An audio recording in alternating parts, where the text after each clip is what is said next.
So we should move on to talking about Hellfire Pass, because for many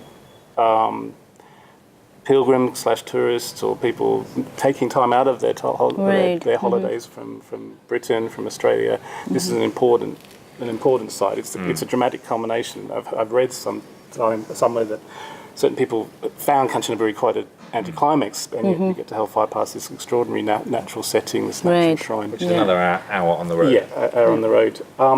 Now, it's an interesting, as you said, it's an interesting space for so many reasons, including the fact it's on Thai Army land.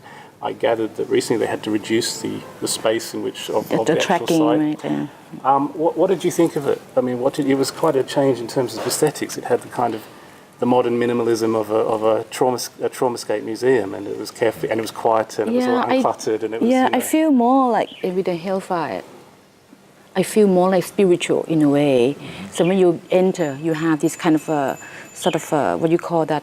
There's a bridge going, and then you have the memorial piece. Ceramics with the flowers on. Yeah, there's this kind of giving some sort of spirit. Yeah, exactly. There was a lot of carefully, in a way, difficult to say. It was carefully orchestrated. Setting, yeah. Because it is a ritual space for the dawn service, for Anzac commemoration, for Remembrance Day. Right. In the landscape. The landscape. But beyond that, what did you think? Because there was a lot of exhibition space.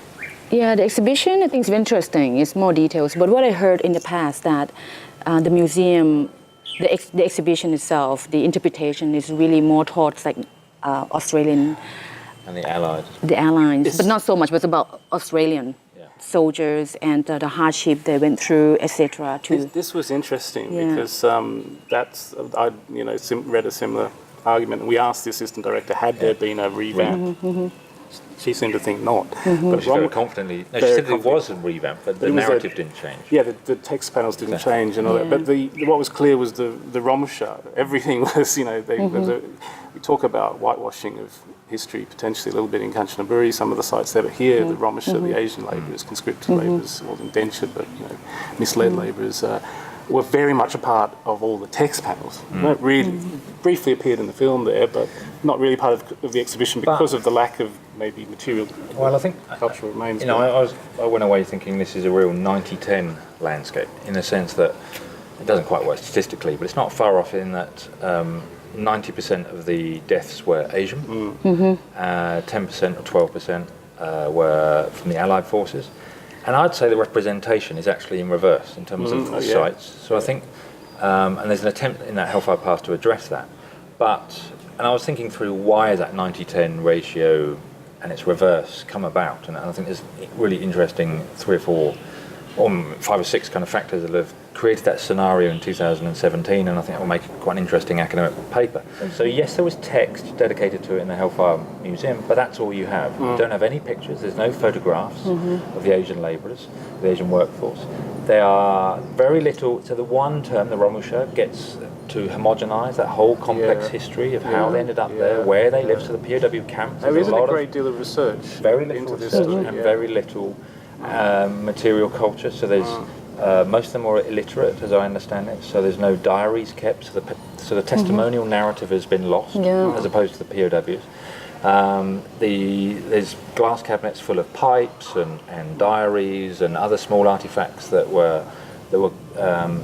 cherished by obviously the prisoners, but there's very little of that from, if not none, for the Asian labourers.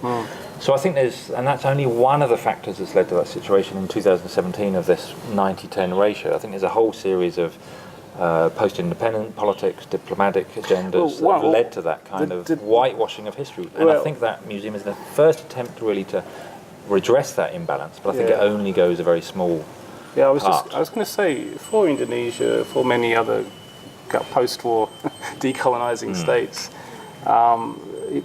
still to this day, the state doesn't seem like the Romusha is a story. No, they want to tell. Wants to be, that people want to commemorate. And we've talked elsewhere about, in Malaysia, how war is the war history is a very loaded history. The Japanese, in some senses, are pushing along the process of decolonisation. Many nationalist politicians from European initially collaborate, and so it's a very complicated history. And I think that's partly also what's going on there. Plus, you need post-independent stability. So and the diplomatic, like you're saying, the the role that Japan had in South Asia, Yeah. Asia post-war in terms of development and infrastructure, where states really don't want to dig up the past. Plus, there isn't really, I mean, India in terms of post-47 was very much asserting itself in a domestic space as a nation state, and so having that capacity and that will and that desire to play in the international arena in the same way as Australia has, and from the sort of 70s, 80s onwards, they've got a limited desire and I think a limited capacity.